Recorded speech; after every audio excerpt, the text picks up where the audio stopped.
On this episode of Locked On Angels, why the Halos won't make the playoffs. I'm going to make a compelling argument, and I'm going to fire up all of the everydayers that are every haters. They love talking about how terrible the Angels are, and today I'm going to feed your ego. We're going to talk about why they won't make the playoffs in October of 2025, and I'm going to make it compelling. It's time to get locked on with Mike and John, and this is Locked On Angels.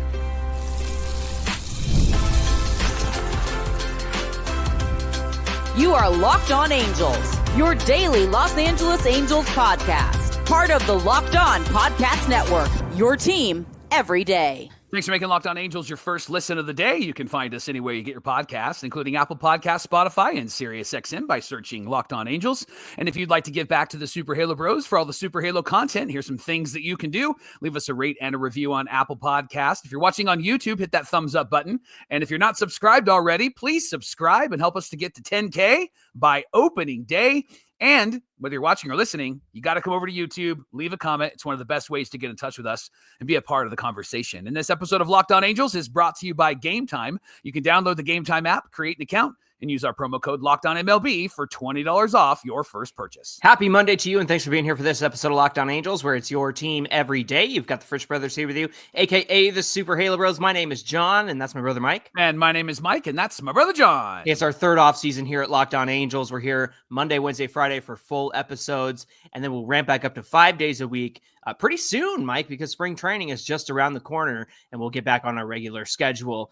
Before we continue, I just want to remind everybody, you can donate to Convoy of Hope. They are very invested in wildfire relief here in Southern California, whether that's, Altadena to the Palisades and everything in between. 100% of your proceeds, donations go to helping those in need, helping with recovery efforts as well. So there's a link in the episode description, whether you're watching or listening. Donate to Convoy of Hope. Let us know that you did. Send us your confirmation, and we'll put you in a drawing for some Super Halo Bros merch, because we just want to say thank you for your contribution. All right, on today's show, the other day, I said the Halos were going to the playoffs this season, and I had an inkling, a suspicion, an itch, and I shared my reasoning. And now Mike is going to put a downer on everybody's day because it's Monday. Yep. See, I did mine on Friday when everybody was feeling good. This is good for a Monday show because it's like, oh man, the week, we got a work week ahead of us. So let's reset the conversation and how we got here. So 2 Fridays ago on Super Halo Bros Twitter, I said, you know what? I'm just going to say it. Yep. The Halos are going to the playoffs. And I did that kid pointing who says, I'm just going to say it. I don't care that you broke your elbow. That's like my favorite meme of all time, because I'm like, I was that junior high kid once where I'm like trying to say something like, oh yeah, well, that's like my favorite meme. But the big reason is just addition by subtraction. The Angels dropped the slop is the phrase I coined the other day. Yep. Now, rightfully, people said, well, what about Jose Suarez? They didn't drop him. And I was like, yeah, that's true. Yeah. You didn't say drop all the slop. Right. You just said drop the slop. Yeah. Well, I said they have the ability to continue to drop the slop. Yes. But because I was so positive and hopium filled, Mike, you're going to take the other side of the argument, which is why it's wrong. He's going to take a look at what I said on Friday and give us his argument for why the Halos are not going to make the playoffs. Mike, take it away. Bring us all down, Michael. Yeah, this is the antithesis of how I'm wired. So I had to get up for this show. So, but this will speak to some of our everydayers who are in the comments and are ready to say that they're going to agree with me, maybe for the first time ever. So, John, it's very simple.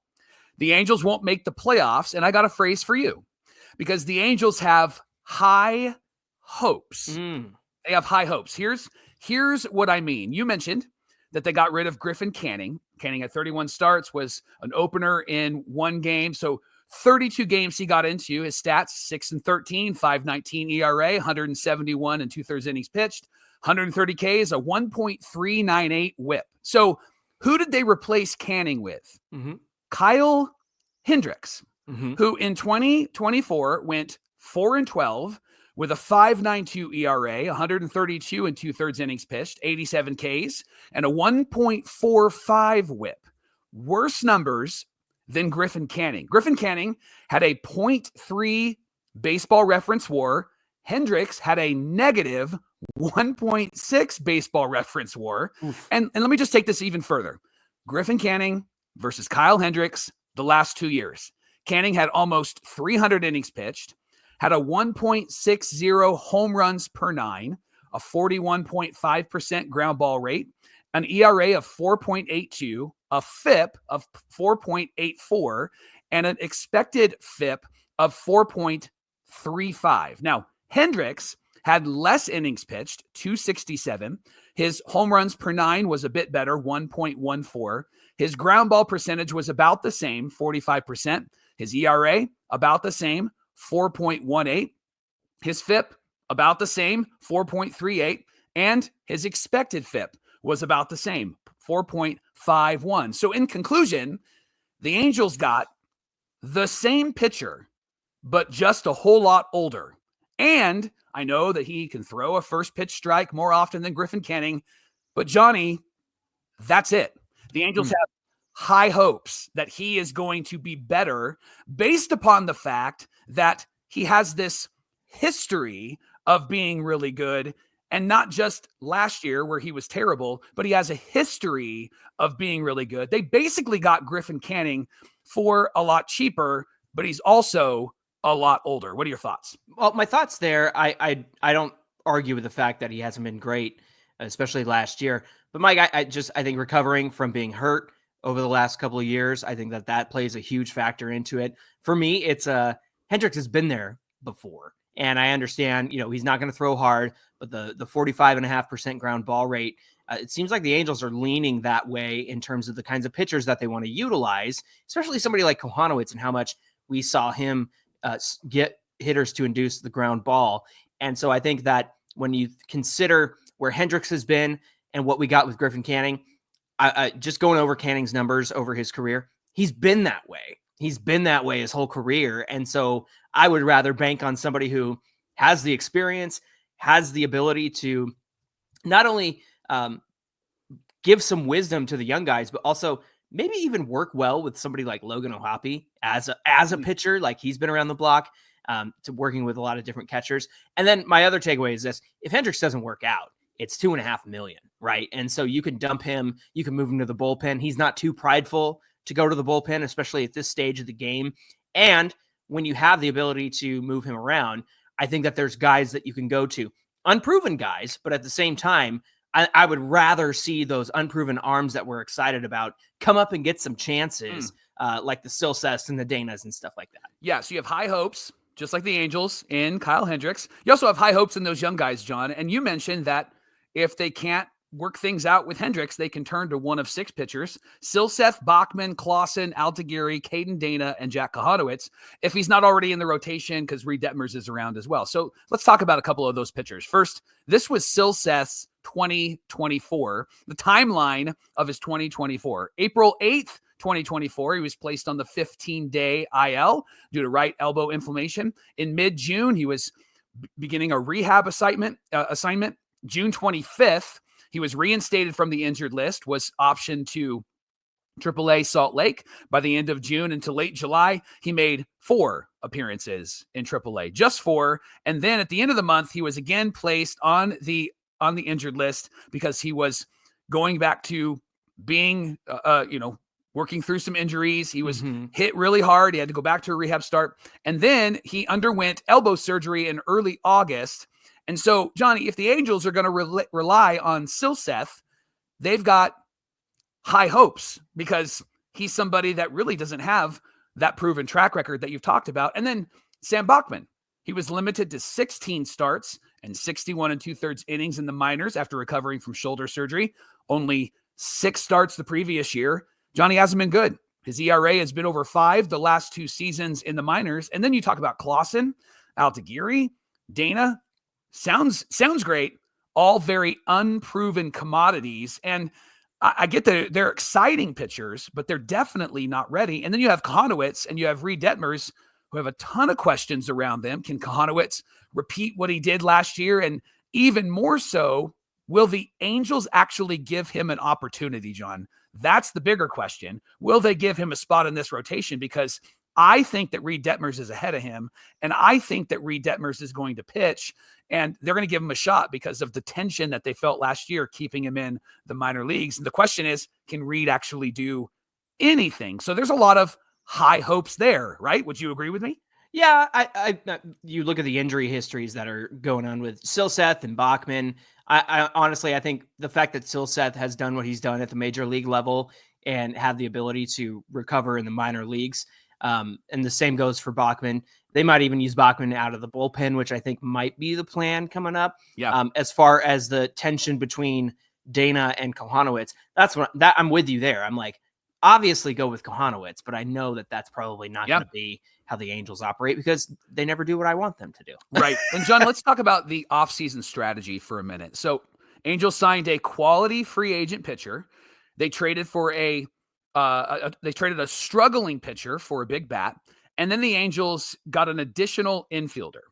Yep, I'm talking about the offseason before the 2023 season began. They signed Tyler Anderson, traded for Hunter Renfroe, signed Brandon Drury. Sounds a lot like this offseason. They got Kikuchi, they traded for Soler, they signed Newman. John, they've got high hopes that that's going to work because it didn't work the first time. No, it worked the first time. They got everybody on the field got hurt in 2023. They were in it to win it there for a while. And right before the deadline, when they made those moves, is when everything fell apart and you had to pick up the pieces for Trout and Rendon, who both got hurt in July. But Mike, they were off to a great start in 2023. So if this year looks like that year, well, let's do it. I'm ready to roll. And we'll talk about injuries coming up, but okay, I think that's a piece in this. But let me just really quickly, last point, you mentioned this on Friday on your show. I'm going to mention it back to you. You mentioned how good the bullpen was, especially after June 15th.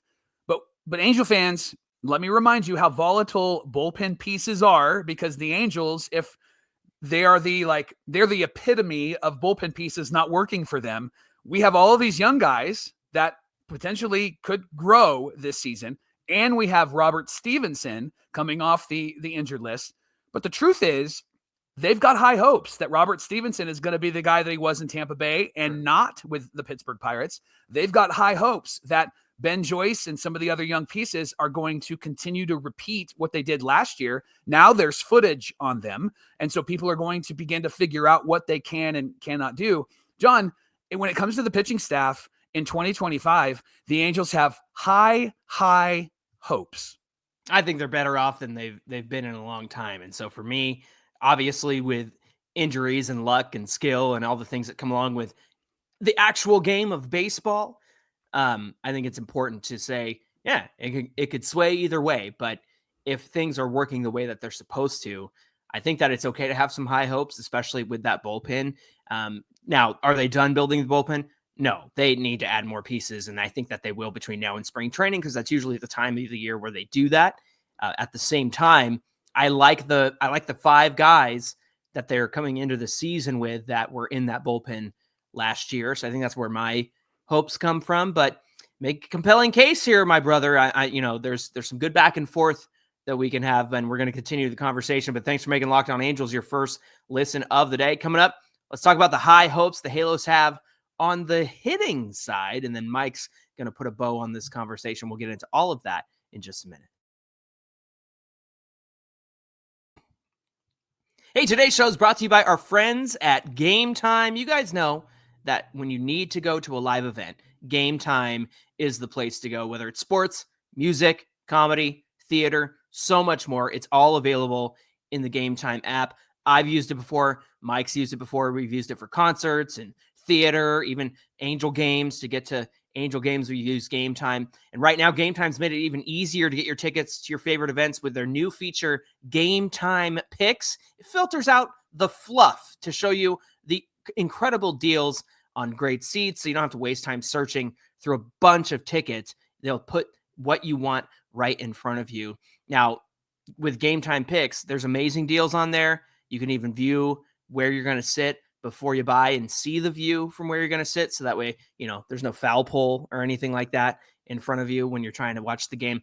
The super deal as well is offering great seats at unbeatable prices. Plus the app's all-in pricing shows the total cost up front. No surprise fees at checkout. So you can take the guesswork out of buying tickets with Gametime. So starting today, download the Gametime app, create an account, use our code LOCKEDONMLB. You'll get $20 off your first purchase. Again, create an account, redeem the code LOCKEDONMLB. Terms apply. Download Gametime today. What time is it?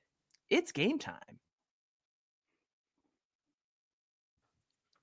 This is the Locked On Podcast Network, where it's your team every single day. We're continuing our conversation of why the Halos won't make the playoffs in 2025. I said that they will. Today, Mike is bringing the heat on a Monday. Like I said, what a downer Monday, Michael. Come on, we should have swapped it. That's what we should have done. No, let's continue the conversation because I got into the hitting on Friday as well, but you've got some points about the hitting that you wanted to bring up in terms of why they might not make the playoffs and why they won't and what sort of hangups they might have in terms of hitting. Yeah, you actually compared the Matt Theis season to the Travis d'Arnaud season last year in 2024. And this, I will say, is an improvement. But if you look at the deeper numbers, it feels more like high hopes, John, because d'Arnaud got a lot of the starts last year because Sean Murphy was hurt with the Braves. But once he went back to being a backup, the numbers with Theis are almost equal. So these are the numbers you shared with us from May 29 on for d'Arnaud. He slashed 217. He had a 277 on base and a 397 slugging with a 674 OPS. That was in 57 games. Johnny had a weighted runs created plus of 86 and a 0.7 FanGraphs WAR. Theis was in 57 games last season, 204, a 323 on base, a 299 slugging, and a 622 OPS. He had a 80 weighted runs created plus and a negative 0.2 FanGraphs WAR. So, Johnny, this is really essentially the same player that the Angels are getting. Now, I know you shared some defense, and there might be a benefit of having d'Arnaud on defense compared to Matt Theis, and he's not lollipopping balls back to the mound. But speaking of being a catcher, d'Arnaud was brought in to help relieve Logan O'Hoppe and get him off of his feet. But here's the problem. As a DH, Logan O'Hoppe, small sample size, but he's not good, John. 26 plate appearances. He slashed 143. No home runs. No RBIs. And then as a pinch hitter, 9 plate appearances, no hits, and 1 walk. So when O'Hoppe is catching, he's a better hitter. But when he's not catching and he's playing a different position, DH, or he's coming off the bench, the Angels have high hopes that he's actually going to be somewhat effective, which is why this is going to be a problem in that lineup. What are your thoughts? I'm going to push back a little bit because most of O'Hoppe's DH time came in August, September, that sort of thing, when he was already exhausted. Now, if they can get him into the lineup as a DH more often than they did last year, because, man, they ran him into the ground. And so I appreciate you looking up those stats, but, man, as a DH, I think that they need to utilize that a little bit more. It's going to be interesting, though, Mike, to your point, how they utilize that DH spot, because you got to get Trout off of his feet. You have Jorge Soler, who's probably going to be your primary DH. At the same time, I think that they can feel good about giving O'Hoppe time off and put him at DH because d'Arnaud is there. And, man, I would trust d'Arnaud 100 times over than Matt Theis. So, yeah, interesting. Isn't that funny, too? Like, we talk about Trout's got a DH. He's not been a good DH either. No. In his career. So there's something about being in the game and on the field that amps you up, I think, at the plate. I think that makes a huge difference for these guys. It just goes to show how great Shohei Ohtani is, right? That no kidding. So engaged and be so good, right? Let's talk about some of the young players. You brought up Neto, Shawnuel, and Adell, and there was some fundamental changes in their swing for Shawnuel and Adell, and even Zach Neto with his leg kick. Now, John, you shared that Shawnuel shortened up his swing by June, and from June 12th onward, had 372 plate appearances, slashed 280, 386, and a 386 slugging percentage with a 125 weighted runs created plus.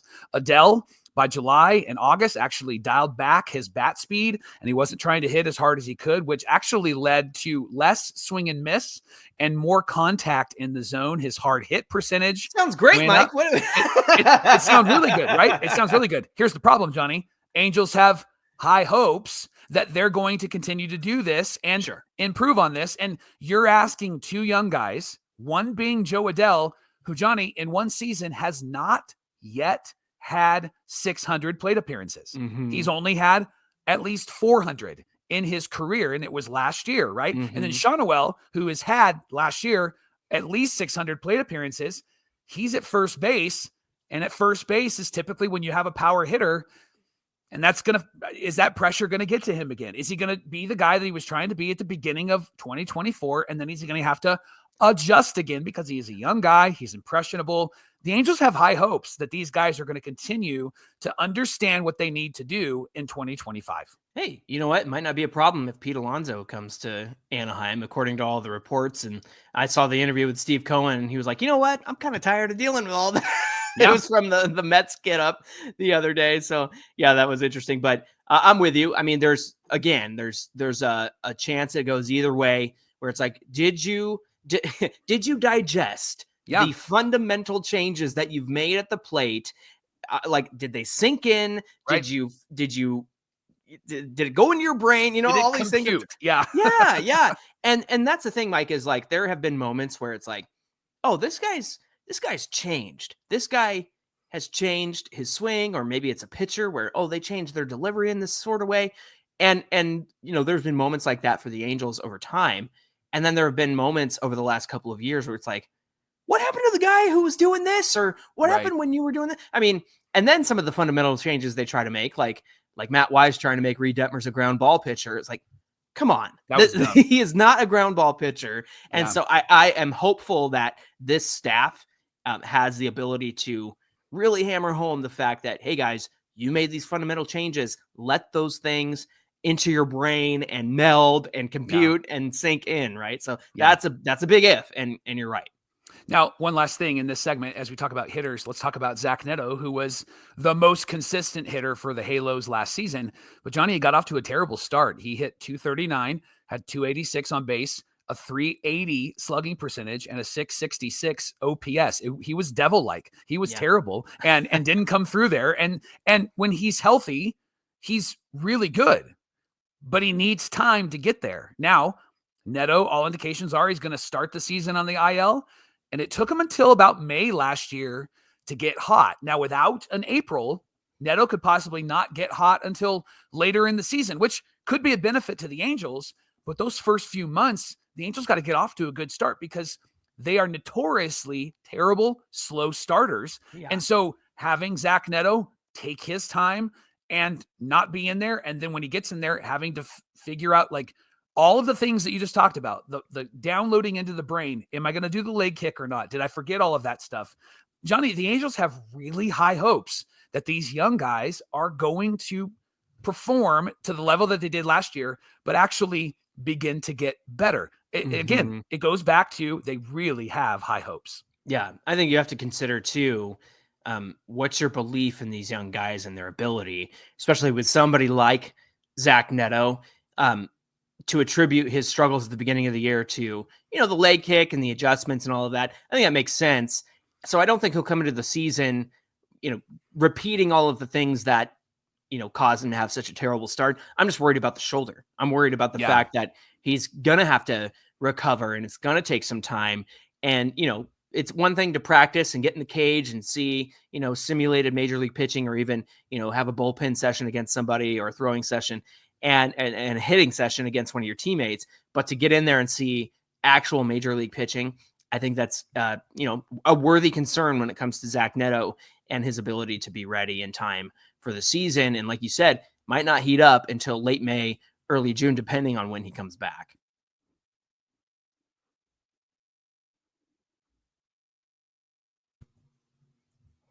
All right, you've robbed my joy so far, stolen it away. No, let's talk about, Mike, put a bow on this conversation.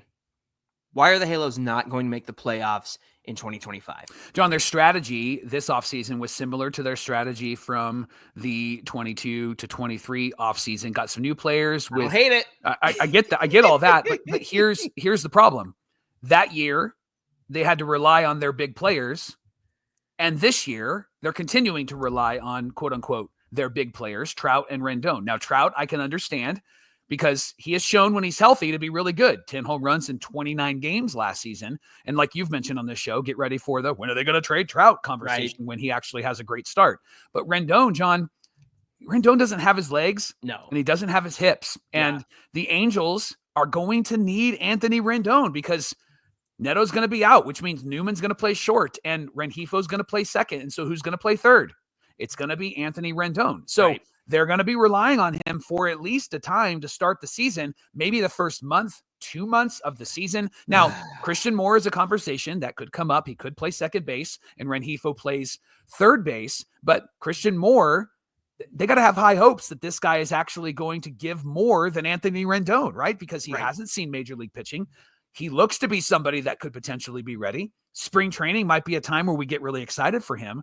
But Johnny, high hopes when it comes to relying on Trout and when it especially comes to relying on Anthony Rendon. It's really made me mad that they haven't found that infielder, or I shouldn't say found. There's plenty to find out there, but it's really made me upset that we've come this far into the season and Brendan Rodgers still out there, Mike, and maybe he doesn't have the best bat in the world, but I would rather give him a chance. I know they got JD Davis, right? And he had kind of a rough season and it's a minor league deal. So that's just some depth there. And you can never have enough depth, right? But again, I think that there is major league quality infield players out there that can help you avoid the Anthony Rendon situation. And we haven't heard from Anthony. We don't have any news on Anthony.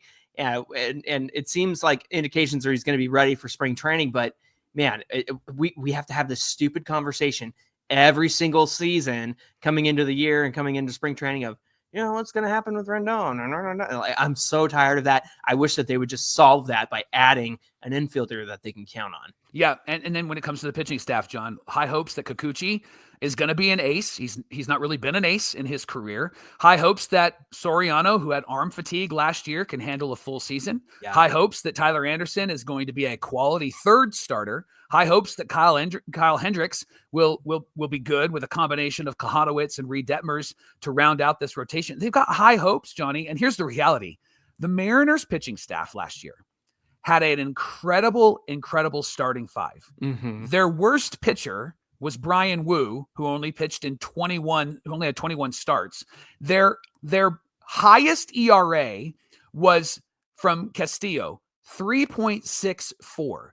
These guys had an incredible rotation. The lowest innings pitched outside of Brian Wu was Castillo, 175 and 1/3 innings pitched. Here's why I'm bringing up the dreadful, hated Mariners, because they had an incredible starting five, and they didn't even make the playoffs last year either, John. Yeah. It just feels like the Angels have high hopes when it comes to our starting rotation every single year. Well, when you're running out Josh Rojas and Dylan Moore and like freaking Depoto's going to depote and he can't add any bats. They even went out and got a Rosarena and he didn't do great either. So man, there's just something about T-Mobile Park, man. These hitters cannot get it together up there. Yeah. And then let's talk about the DH position. They did trade for Jorge Soler, and they believe that he'll be the answer for that terrible DH spot last season. They had an 80 weighted runs created plus. I think he will be better, but the question is, will he be similar to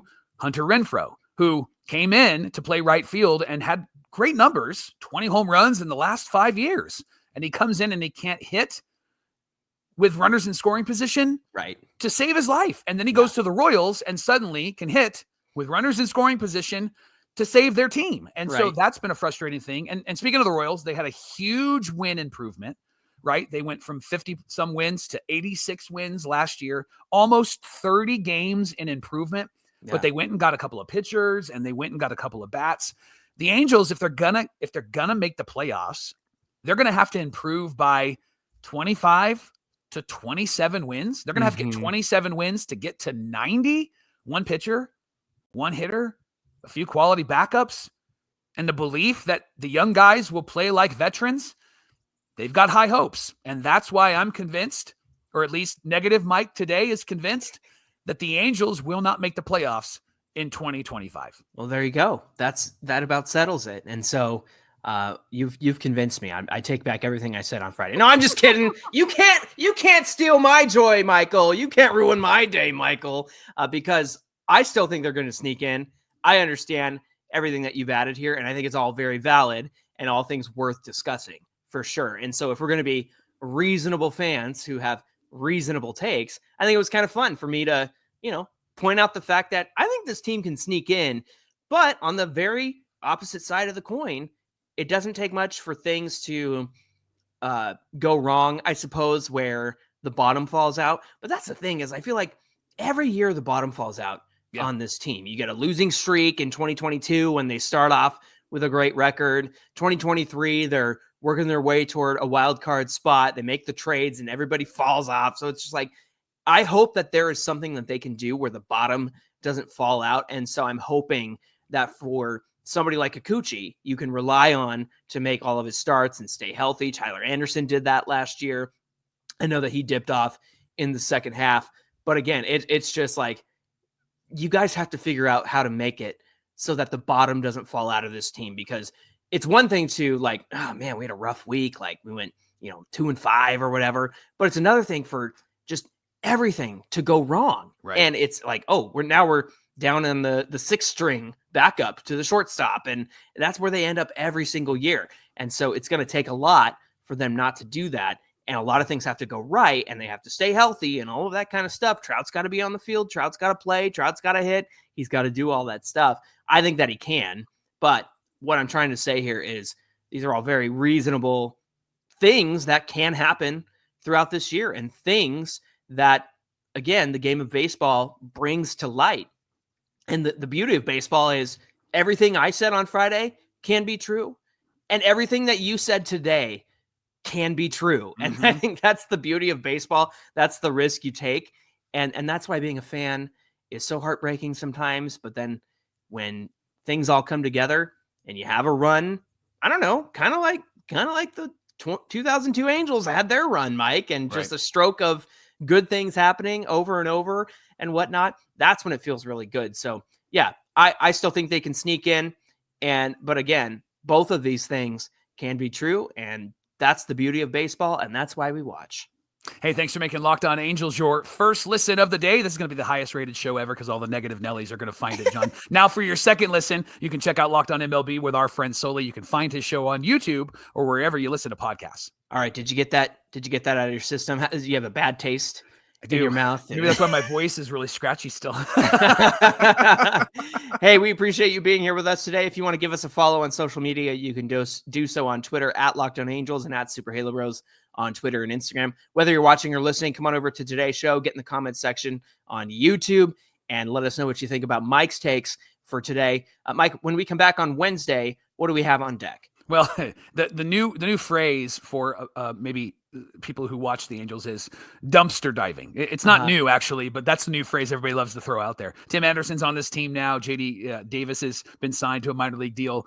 We're going to tell you why you got to just pump the brakes on some of those signings. And we're also going to tell you about why they're important and what it could do for the major league roster on Wednesday on Locked On Angels. All right, looking forward to that conversation. Until then, my name is John, and that's my brother Mike. And my name is Mike, and that's my brother John. Thanks for being here with us, everybody, and we'll see you back here on a Wednesday. Can I be positive on Wednesday?